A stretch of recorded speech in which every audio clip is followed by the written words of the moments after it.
kita lihat di dalam 1 Petrus pasalnya yang kedua. 1 Petrus pasalnya yang kedua, kita akan melihat pada ayatnya yang ke-16. Hiduplah sebagai orang merdeka dan bukan seperti mereka yang menyalahgunakan kemerdekaan itu untuk menyelubungi kejahatan-kejahatan mereka, tetapi hiduplah sebagai hamba Allah. Tema saya adalah hidup sebagai hamba Allah. Kita kadang berpikir hamba Allah itu mungkin yang sekolah teologi ya, seperti saya. Padahal sebenarnya sebutan hamba Allah ini bukan ditujukan karena sebuah gelar ataupun kedudukan, tapi ini merupakan sebuah identitas. Ya Bapak Ibu, identitas kita. Sekalipun Anda tidak sekolah teologi ya, tetapi ketika Anda percaya kepada Tuhan Yesus, Anda memberi hidupmu kepada Tuhan, membuka hatimu buat Tuhan dalam Wahyu 3:20, di situ Anda meminta Yesus masuk dalam hati dan hidupmu dan minta Dia menguduskan seluruh tubuhmu, menerima Dia sebagai Tuhan dan Juru Selamat. Saat itulah engkau berpindah eklesia dari gelap kepada terang yang ajaib, kepada persekutuan yang dulu ada persekutuan gelap, masuk kepada sebuah persekutuan yang kekal, yang abadi, yang ilahi bersama dengan Kristus. Saat itulah Anda menjadi hamba Allah atau hamba Tuhan. Kata hamba itu berarti budak. Budak ini tidak digaji. Budak dengan pembantu beda. Jadi budak ini berarti mereka menyerahkan hidupnya sepenuhnya karena dia ditebus oleh Tuhan yang sudah membeli. Jadi tidak ada upah. Jadi sekali lagi, hamba itu budak. Jadi waktu kita katakan kita hamba Allah, berarti kita jadi budak Allah, budaknya Yesus. Kita mengabdi kepada Dia. Jadi segala sesuatu yang kita kerjakan itu harus pengabdian ya Bapak Ibu. Sekali lagi dikatakan hiduplah sebagai orang merdeka. Jadi orang yang hidup sebagai hamba Allah berarti dia hidup dalam kemerdekaan. Orang yang merdeka itu gini, dia tahu apa yang harus dia buat, dia tahu menampakkan dirinya. Dia tidak diperbudak oleh uang, dia tidak diperbudak oleh jabatan. Waktu kita menjadi hamba Allah, kita menyerahkan hidup kita kepada Dia, menjadi budak Tuhan, menjadi tawanan Kristus. Kemanapun Tuhan kehendaki kita pergi, di situ kita ada. Sebagai hamba Allah, saudara pasti dimerdekakan. Makanya kita terima Yesus. Kita dimerdekakan dari dosa, dari dosa-dosa kita, dari pelanggaran-pelanggaran kita. Siapa di sini yang tidak berdosa? Semua kita telah berdosa. Roma 3:23. Karena semua orang telah berbuat dosa dan telah kehilangan kemuliaan Allah. Siapapun Anda, kita semua adalah orang berdosa. Kita lahir dari ayah dan ibu pendosa. Kita dilahirkan juga dari benih orang yang berdosa. Makanya kita semua butuh Kristus. Minta Dia masuk di hati kita, kuduskan tubuh, jiwa dan roh kita. Satu titik dosa bisa merusak seluruh kehidupan kita. Waktu kita sudah dimerdekakan, disitulah kita hidup menjadi hamba Allah. Makanya dikatakan seperti mereka yang menyalahgunakan kemerdekaan itu untuk menyelubungi kejahatan-kejahatan mereka. Jadi waktu kita hidup sebagai Allah, kita tidak lagi merdeka untuk dosa, tapi kita merdeka untuk memberi hidup kita menjadi lebih baik, menjadi berkat bagi banyak orang. Bapak Ibu dimerdekakan Tuhan dari dosa, agar waktu kerja di tempat ini no korupsi, ya, menegakkan keadilan, buat yang benar, kerja yang benar. Sekalipun bos tidak ada bos di atas segala bos yang melihat. Ada banyak orang kan kalau ada bos baru rajin, tapi kalau nggak ada santai. Saudara, waktu kita juga makan gaji buta, kita juga dosa sama Tuhan. Waktu kita tidak mau memberikan kinerja kita, memaksimalkan potensi dalam diri kita untuk bekerja di tempat di mana kita sudah ditempatkan, kita juga berdosa kepada Tuhan. Dimerdekakan berarti semua yang kau buatlah untuk Tuhan. Amin. Saya buat ini untuk Tuhan loh. Jadi waktu Anda kerja sekalipun tidak ada yang lihat, Anda datang tepat waktu atau bahkan lebih cepat, karena Anda mau mempersiapkan, mendoakan ruanganmu. Ruangan Tuhan berkati kantor ini, berkati semua, tidak ada yang sakit di tengah kami supaya kami bisa kerja dengan tuntas. Tuhan berkati. Amin. Setiap hari kita datang bergabung. Pagi kita baca firman Tuhan sebagai anugerah, sebagai pelengkap pengajaran buat kita. Siang sampai malam kita renungkan. Di kantor, di rumah, di jalan, di warung, di motor, di mobil, kita bisa sambil merenungkan firman Tuhan. Merenungkan berarti dipikir-pikir, diingat-ingat, dihayal-hayal, amin, dilamun-lamunkan, daripada melamun yang tidak jelas. Jadi lamunan kita berkualitas, ya. Sebab apa yang saudara makan untuk pikiranmu, itu yang akan diluapkan ke dalam hati. Jadi mari kita sadar identitas kita adalah hamba Allah. Jangan menyelubungi kejahatan-kejahatan, kan? Ada banyak kejahatan, sudah jahat terselubung lagi.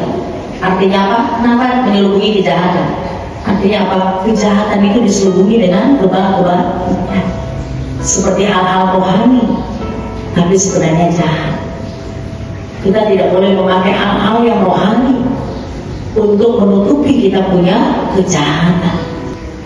Firman Tuhan yang mengubah kita. Tidak ada satu manusia pun yang bisa mengubah kita selain firman Tuhan. Dan Yesus adalah firman yang ajaib itu. Ingat Bapak Ibu, kalau kita bisa menolong orang lain bukan karena kita, tapi karena Tuhan yang menaruh itu buat kita, amin. Kita cuma alat saja.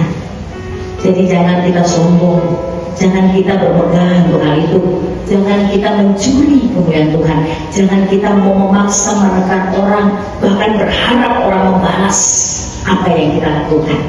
Karena kasih itu memberi sekalipun tidak diberi, kasih itu mengampuni sekalipun mungkin disakiti, kasih itu tetap berharap sekalipun tidak ada dasar untuk berharap. Amin.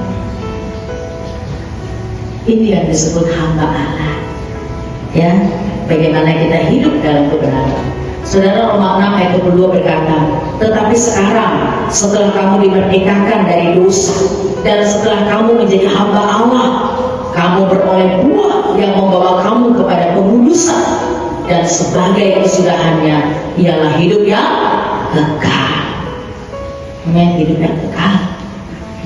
Saudara, Petrus ini, surat Petrus ini kan ditulis oleh Rasul Petrus. Saudara tahu Petrus yang namanya Simon berubah menjadi Petrus, Petra, batu karang. Dia yang menyangkal Yesus 3 kali. Hanya seorang nelayan, bukan? Hanya seorang nelayan, dia tidak sekolah teologi, tapi dia mengikuti Yesus.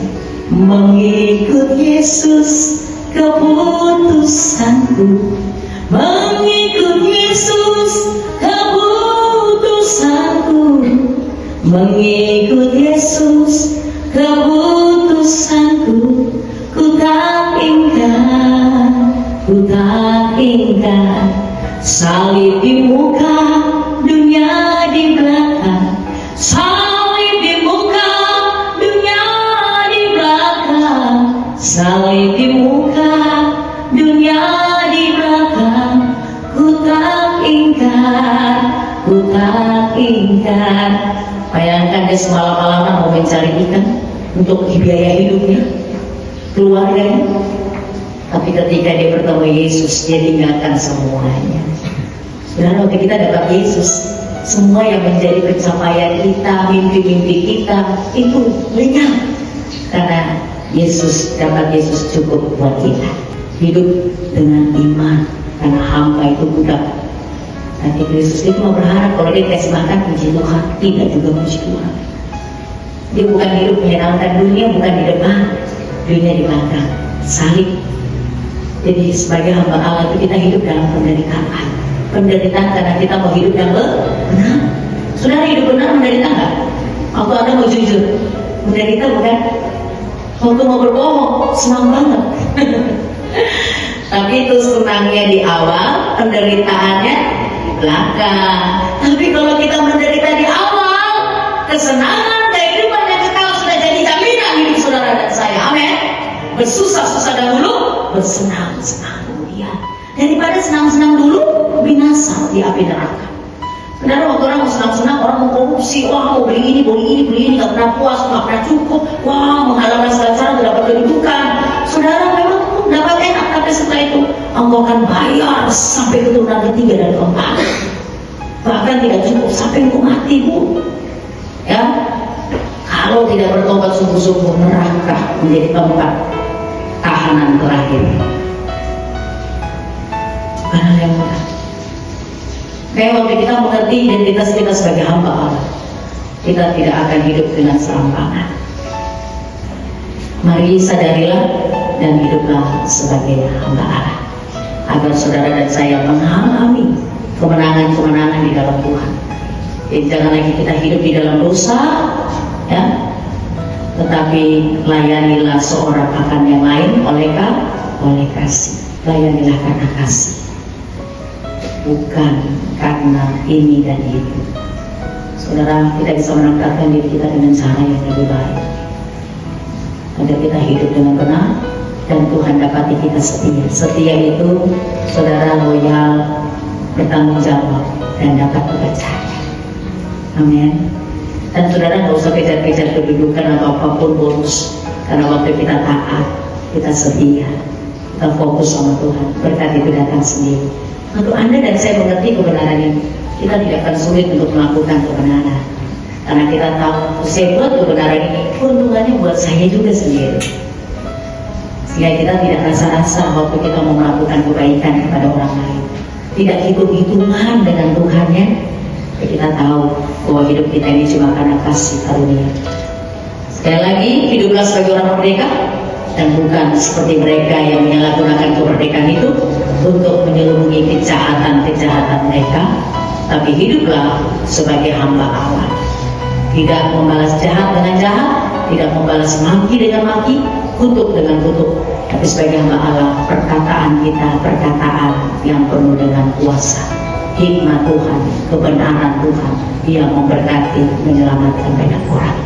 Amin. Dan kita pun tunduk kepada Allah. Kalau tunduk kepada Allah sudah pastilah kita tunduk pada pemerintah. Kadang-kadang Tuhan izinkan kita dibentuk, kita mungkin ada di bawah pemerintahan orang-orang yang tegas, keras, galak. Saya ada tujuan Tuhan untuk kita, membuat kita jadi lebih kuat, lebih disiplin, jauh lebih baik. Amin. Dan disitulah hati nurani kita terbentuk untuk menjadi lebih peka terhadap segala sesuatu. Kiranya kebenaran firman Tuhan ini memberkati kita semua. Sadarilah kita hamba Allah. Identitas kita adalah hamba Allah. Sehingga dimanapun kau berada, kita hidup dengan cara yang lebih baik.